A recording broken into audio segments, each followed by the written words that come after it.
Le Sénégal n'est pas dans l'AES, officiellement. Mais le Sénégal y est.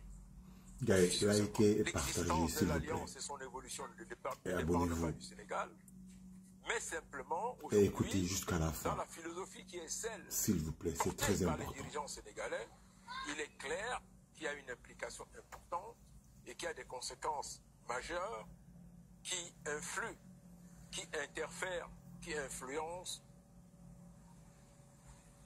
positivement, en réalité, l'évolution de la Confédération des États du Sahel. Les révolutionnaires meurent. Les leaders d'opinion sont assassinés. Des porteurs de causes, non, justes, populaires, disparaissent. Et d'autres émergent. Est-ce que nous avons intérêt à les faire disparaître au fur et à mesure, comme ça à la chaîne? Non. Vous savez, j'étais convaincu les premiers jours et les premiers mois de l'avènement de Sonko et Bachirou au pouvoir qu'ils ne mettraient pas long feu. Et je priais qu'ils redressent leur discours, qu'ils se fassent plus stratégiques. C'est ce qu'ils ont réussi à faire. Et ça, c'est extrêmement important.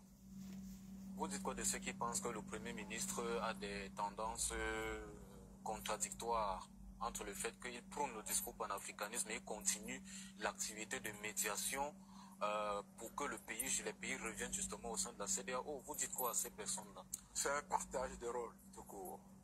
Vous m'avez pas très bien suivi tout à l'heure. C'est une guerre contre l'Afrique.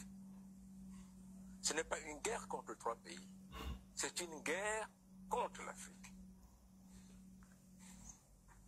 L'Europe n'existe plus diplomatiquement. L'Europe est devenue un petit comptoir servile des États-Unis.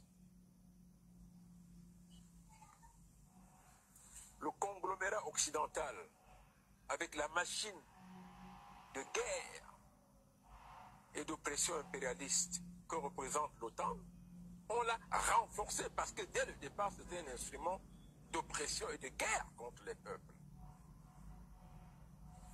Avec pour objectif, en réalité, de priver les peuples de dignité et de liberté partout où ils essaieraient